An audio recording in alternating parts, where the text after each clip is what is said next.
from the jabs that Ganigan has thrown.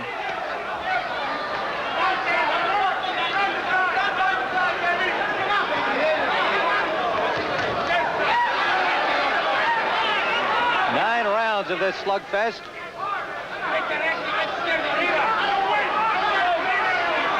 We've seen 4 knockdowns, but neither fighter able to finish his opponent off. Under 30 seconds to go, round 9. The way Gatto is boxing this round, his handlers must have told him he's way ahead because he's really boxing more now than at any time during the fight. He's not taking any chances, moving around. There he is, side to side. He's become the boxer. He may have gotten frustrated not being able to hit Ganigan. He hasn't been able to hit Ganigan as much as he'd like to. He's missed many punches. Coming to the end of round number 9.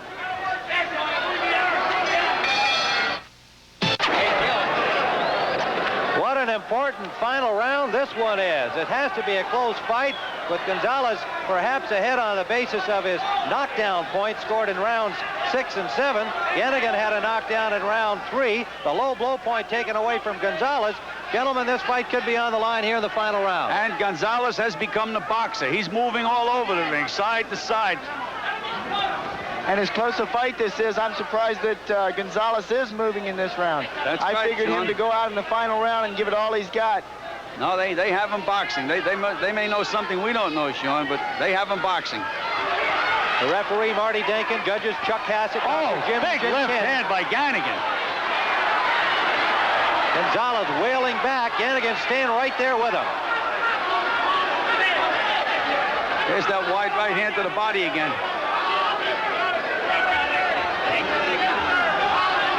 Now Gonzalez has found out that he can't hit his opponent with those big, long, lunging punches that he was throwing. There he rocked back and threw a good right hand, right back on that back leg. Put all the power he had into it.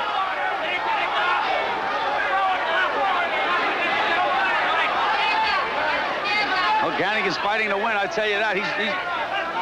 He wants to make sure in this Los Angeles Forum.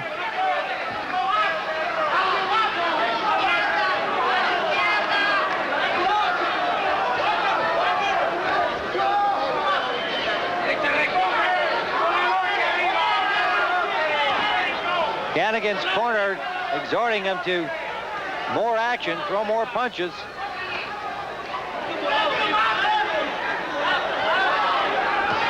Right hand from Gonzalez landed over the left. And a right hand landed. Well, they said Ganigan didn't have a chin, but he sure got hit with some punches then. He's still standing. Under a minute to go in the fight. Now Ganigan's got to come back with a flurry to win this round. As close as this fight is, he's got to win this round to try to win the fight. Also, Gonzalez, in my estimation, must flurry these last few seconds. It has been a 10-round war. 2 noble warriors involved, Gonzalez and Ganigan. 30 seconds to go in the fight.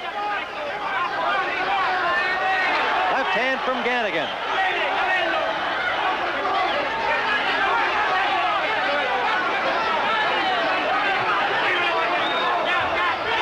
So the 2 big punchers unable to finish in this fight with a knockout. We're into the final 10 seconds of the fight.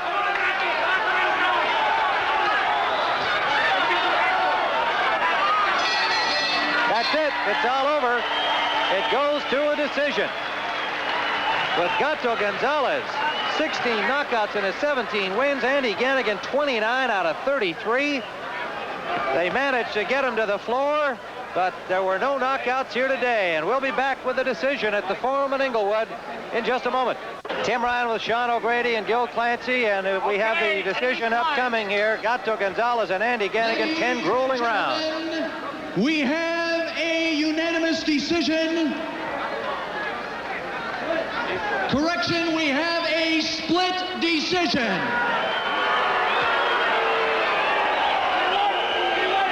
Judge Chuck Hassett at ringside scores it 94-92, Super Gato.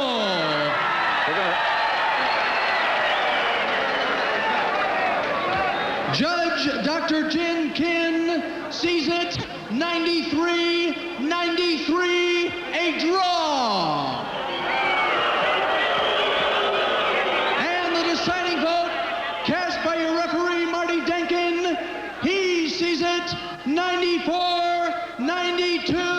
to the winner. Next up, world title for El Gato Rudolfo Gato Gonzalez is the winner of a split decision, as close as we expected it to be in our view. And the edge going to Gato Gonzalez, and puts himself in position for a title opportunity, perhaps, against Sean O'Grady, our color commentator here today. Our thanks to Sean O'Grady and Gil Clancy. The tail of the tape as Frank the Animal Fletcher and Norberto Sabater get set to square off in this scheduled 10-round middleweight bout. Sabater with the 2-pound weight advantage, as you see.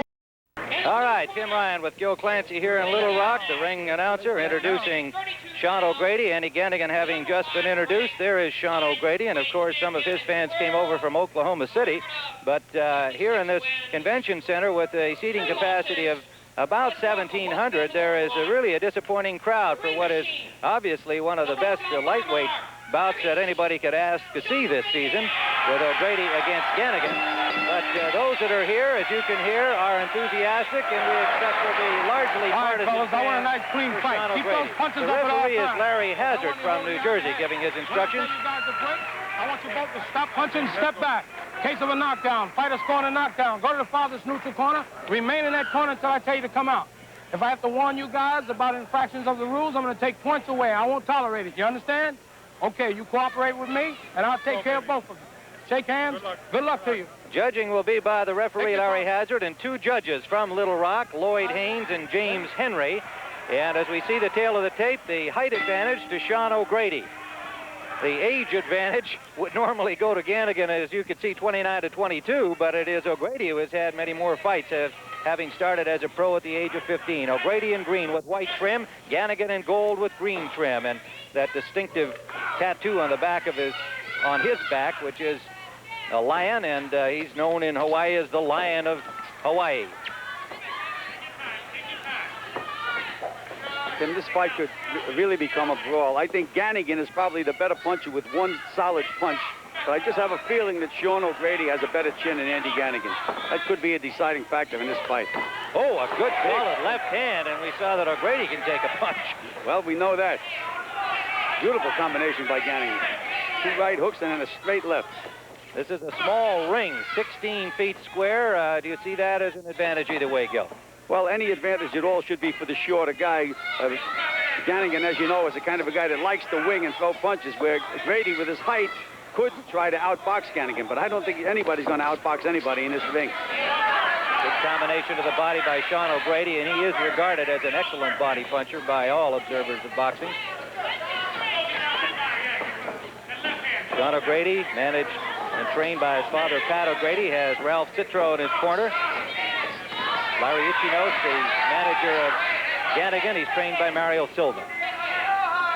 10-point scoring system in effect here. Ganigan scoring heavily. 9 or fewer points to the loser of a round. A good left uppercut landed from Ganigan.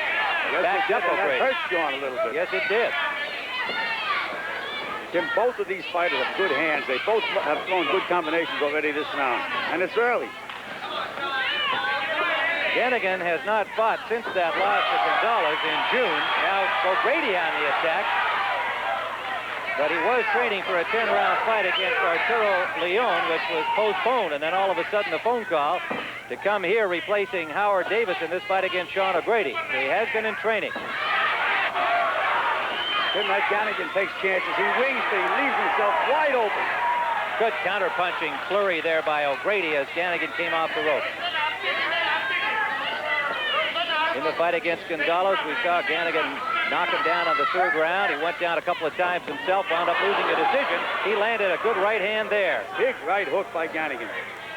We were watching him in the gymnasium, Tim, and that right hook was devastating.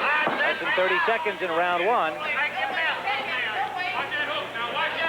You don't have to worry about action in this one. Larry Hazard, the referee, stayed in New Jersey. Worked the Kinty fight, which O'Grady won, winning the WBA title since Tripp. right, get the score. Round number 2. It is scheduled for 15 in Little Rock, Arkansas. Tim Ryan and Gil Clancy bringing you the action between Sean O'Grady and Andy Ganigan. O'Grady at the top of your screen in green. Oh, good left hand landed from Ganigan. Tim, if these guys were football teams, the final score would probably be about 66-60. They're both so offensive-minded. Nobody worries too much about defense. There's a slight cut, it appears, near the corner of the right eye of Ganigan, and Ganigan scored with a good combination backing up O'Grady. Try and get a better look at that blood or abrasion to the right of Ganigan's eye.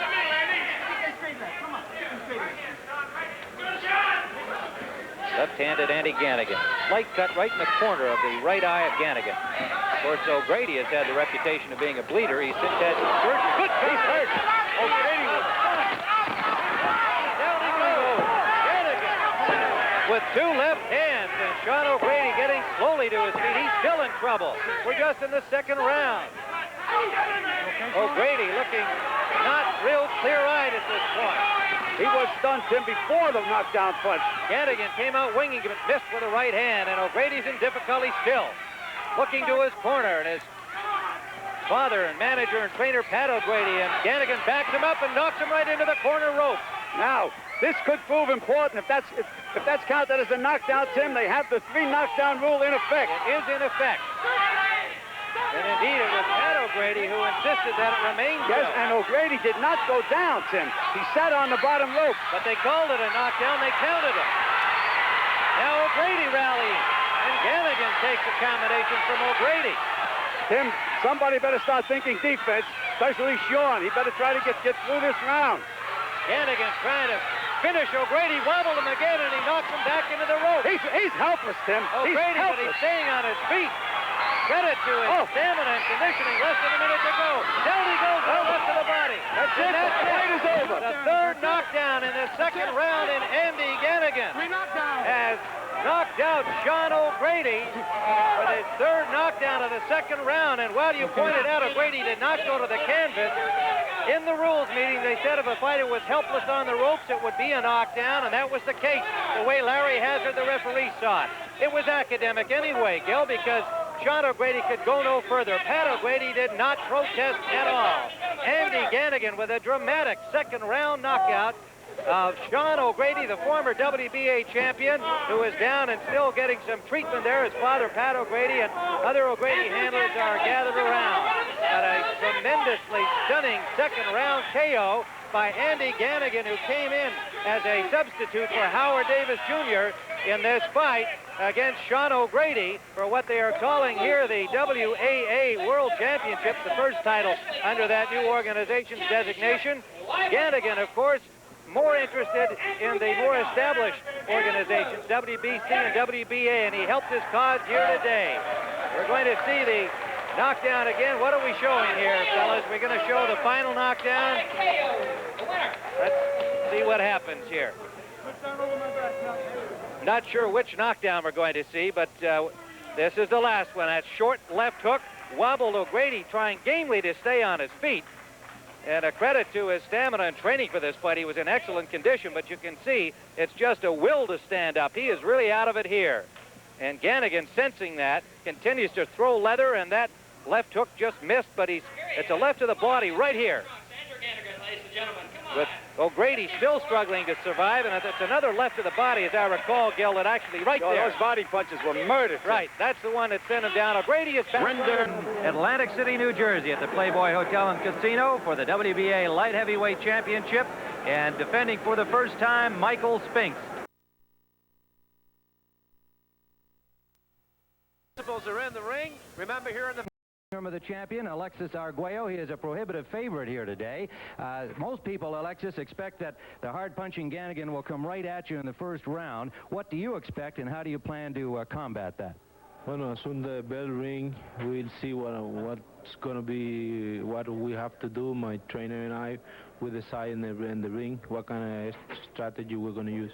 One thing for sure, I guess, counter-punching is something you've got to be sharp for, because if you can back him up, then obviously you're going to be able to see his punches a little better. Well, I think I have enough condition to go 15 rounds if it's necessary. I work really hard for this fight because I think Ganigan is a really good fighter. All right, there is the champion, Alexis Arguello, preparing to meet Andy Ganigan, and our Gil Clancy is in the dressing room of the challenger right now. Thank you, Tim. Andy, you look very, very confident. This is the big one for you. You probably have the reputation as the best puncher in the lightweight division. Arguello has a reputation as a slow starter. That might tell us something, but how are you going to fight this guy? Well, I just got to be patient and listen to my corner and work from them. Use their mind. I want to say aloha to the boys in Hawaii. No fireworks, no big fireworks in that first round? You never know what could happen. I thank you very much, Andy, and good luck. And now back to Tim. All right, Brent, here at the Aladdin Hotel with Gil Clancy. We're awaiting the start of this championship bout, the fourth title defense for Alexis Arguello. And, Gil, we heard both the fighters say that they were really going to come out and wait and see what the other guy does. What do you think is going to happen? I think that would be a big mistake for Ganigan. He can't try to outbox a good boxer like Arguello. He has to let those bombs go and hope that one of the big ones land. On the other hand, you've got the champion Arguello, who is the kind of a guy who normally would like to come out there and be patient and wait on the other man. Do you think he'll do that? What if he gets tagged early? Well, he's usually a slow starter, but I think he can get his motor in high gear in a hurry if he has to. Well, we know that Andy Ganigan is the kind of guy who's had a lot of success early on in his fights, and so you must expect that he is going to come out there and be throwing them from all sides. He is a southpaw, but as you see when the fight begins, he can throw from both sides, and here's how he got here. The hard-punching Hawaiian was a replacement for Howard Davis in this fight last October against Sean O'Grady in Little Rock here on CBS, and Ganigan scored a stunning second-round knockout of the ex-champion O'Grady. It launched him into a title shot against Alexis Arguello. And while he respects the champion Arguello, he shows no fear. I don't think, of knocking out my opponent. I think of winning the fight. I'm trying to be a boxer too now, so I'm going to fight, I'm going to box him. A lot of people have been selling us short, saying that, we can't win if the fight goes past 5. But I think that's wrong, because you look at Andy's record. He's won every decision that he's fought except one fight, the Gato Gonzalez fight. And that's the only decision he's lost. And in that fight, he got hit low constantly, and I thought we got robbed on that. So if it goes 15, I think we'll be champion.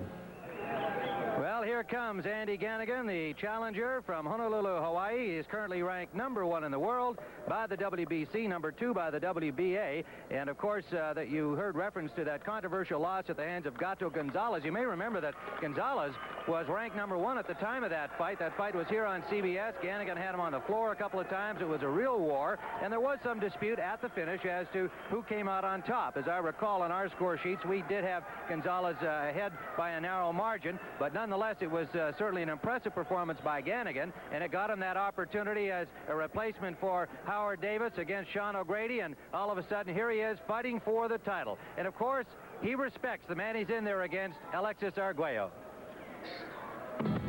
Already established as one of the great champions of all time, Alexis Arguello has brought another distinction to his sport: class and sportsmanship. Here you see him congratulating the beaten Jim Watt after he won the lightweight crown a year ago. In his last defense against James Buscemi in Beaumont, Texas, in front of Buscemi's hometown crowd, the champion showed his boxing skills and sportsmanship once more. Given the opportunity, the champion Arguello is quick to articulate his feelings about the sport of boxing and his professionalism. I've been doing this the last 14 years in boxing. It's really an honor to be a boxer. I belong in a class that a good class. I'm always gonna be thankful to God, to destiny, to give me the chance to be somebody in the boxing business. If I'm born again, I will take the same business again. I will take the same profession. Well, among the many fight people in attendance, the former WBC super featherweight champion, Cornelius Boza Edwards, and his lovely wife on his left. And the current champion, the man who stopped him in 5 rounds, Orlando Navarrete, is also here. And, of course, he'll be seen on CBS next week defending against Bazooka Lamone. Here is Alexis Arguello, the WBC lightweight champion, making his 4th defense at this weight. He has successfully won championship fights 18 straight times. 16 of those victories were by the the knockout round. And there he meets his challenger, Andy Ganigan, in the middle of the ring. And as usual, a great response by the audience here for Alexis Arguello. He has the respect and admiration of boxing fans all over the world. He'll be back at the Aladdin for this championship fight after this word from your local station. Andy Ganigan from Waipahu, Hawaii. 29 years of age. He has won 34, lost 3, and has 30 knockouts along the way. Challenging against Alexis Arguello, who is a prohibitive favorite here in Las Vegas. There is the champion, 74 and 4, 61 knockouts. And now let's go up to the ring announcer, Chuck Hull. Ladies and gentlemen, this is the main event of the afternoon. 15 rounds of boxing for the WBC Lightweight Championship of the World. Introducing the contestants. In the blue corner, the challenger, fighting out of Honolulu, Hawaii, weighing 135 pounds. Here is Andy Ganigan.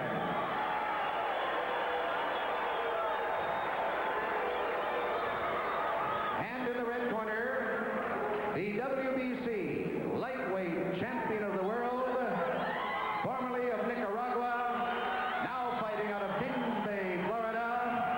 He weighs 134 3/4 pounds. Here is the ever popular Alexis Arguello. 15 rounds of boxing. There are 3 bouts to follow.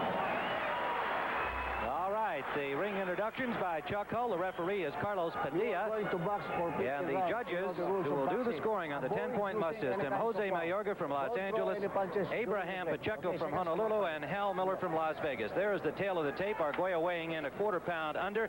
Andy Ganigan on a second try made it at 135. The weigh-in was last evening at 7 p.m. Vegas time. He was 1 pound over. He was given 2 hours to make it, had no problem, and I would guess, Gil Clancy, that he's probably over 140 now. Well, I'd say he has a good weight advantage on Alexis Arguello, and he's probably 3 or 4 pounds heavier. Tim, this first round is going to be a key round in this fight. Well, in the opening seconds, they are doing what they said they were doing. Nobody coming wailing out there. We thought Ganigan might, but he likes to consider himself a boxer, and with due cause, he does know how to box. It's just that normally his success has come by going out there and letting it go from both sides. With that familiar tattoo of the lion on his back, Andy Ganigan, the pride of Hawaii. Alexis Arguello, the champion in red. Round 1, scheduled for 15.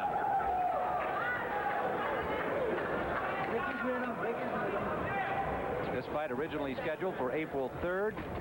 The champion suffering a virus infection that postponed it. The first postponement by Alexis Arguello in his 78 professional fights. Ganigan digging a right to the body, the first real good scoring blow. Missed with a left hook. Southpaw, always brought into consideration. And they say that Arguello sometimes has trouble with him, but all he does is beat them all, Gil. That's right. I'd like to have trouble like that every day in a week. Indeed, his last opponent, Bubba Buscemi, was also a southpaw in his 3rd title defense down in Beaumont, Texas. Another right to the body by Ganigan. And the champion digs back with a combination of the body. Fighting a southpaw is mind over matter, Tim. You have to make the southpaw move the way you want him to move. Alexis should be moving to his left, which he's successfully doing right at this moment. Arguello, trained by Eddie Futch, who's also working with heavyweight champion Larry Holmes across the street here in Las Vegas. Albert Silva is the trainer of Andy Ganigan. Arguello blocking that straight left hand from Ganigan and then punishing him with a left hook to the head. Under a minute to go in round number 1.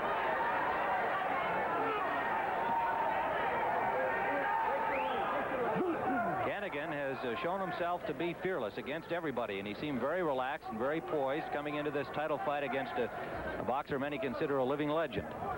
Well, he's much shorter than Arguello, and he has been reaching in a little bit. If he gets nailed coming in... Oh, good left hook. Arguello down to the canvas. A solid left hook.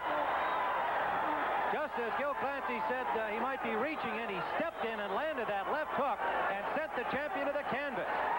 That has the crowd on its feet. Ganigan trying to bore in, lands a right hand to the ear.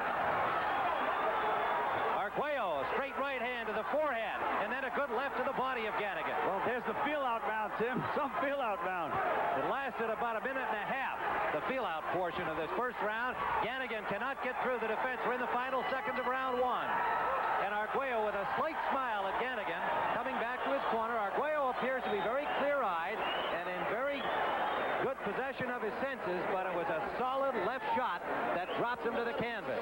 There is the champion, Arguello, stunned in this first round by that dangerous left hand of Andy Ganigan. Well, Tim, we knew that Ganigan was dangerous. He can punch and he can knock anybody out if he hits them right. You know, Arguello is a great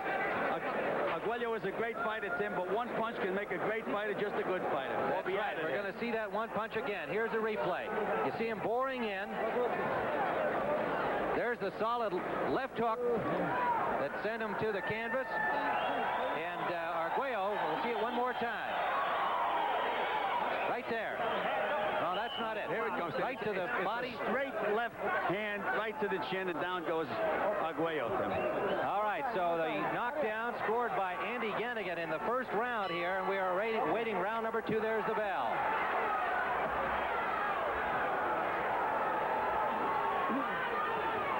The champion in red. Solid right hand by Arguello lands. And that just brings Ganigan right back. And a good solid right hand by the challenger. Ganigan scores. Tim, when Ganigan comes in, though, he leaves himself wide open. Sticks that chin up in the air. Throws the punches, and he's dangerous, but he leaves himself wide open. That's been the pattern, and we saw Gonzalez knock him down in that 10-round decision scored by Gonzalez, but Ganigan loves the combat. Tim, he got hit with a good left hook by Arguello when he smiled at him and says, yes, good punch. Talk about a confident fighter. Basically kind of a shy, reticent young man outside of the ring. Very personable and friendly, but kind of a shy guy. But when he gets in here, this is his arena, and he loves it. Again, the champion scoring and Ganigan smiling. Whether that will discourage Alexis is highly unlikely because he's just had too much experience to be put off by that kind of an attitude.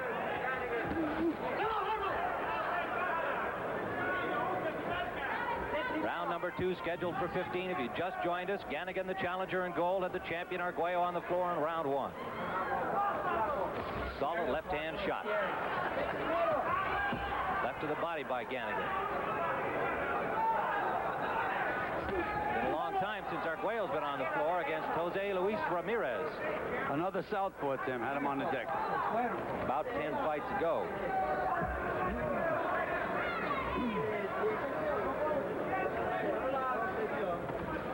Both fighters are boxing here in round number 2. Ganigan lands another good left hand. With Arguello, the champion, against the ropes. Arguello able to block most of the other blows in the exchange. Ganigan just flicks that right jab out, Tim. It's really not even a punch. He tries to slide in behind it, and then he throws those heavy combinations. Under a minute to go, round 2. 30-year-old Alexis Arguello, 29-year-old Andy Ganigan. 78 fights for the champion. 37 for Ganigan. They are experienced men in there. Ganigan was undefeated as an amateur in Hawaii. Golden Gloves champion of that state. Lost to Bubba Buscemi in the National Golden Gloves Championships back in '72. Arguello, of course, started boxing at 14 in Nicaragua. Turned professional in 1968. Arguello is being very, very patient, and Ganigan is getting impatient. Right to the head.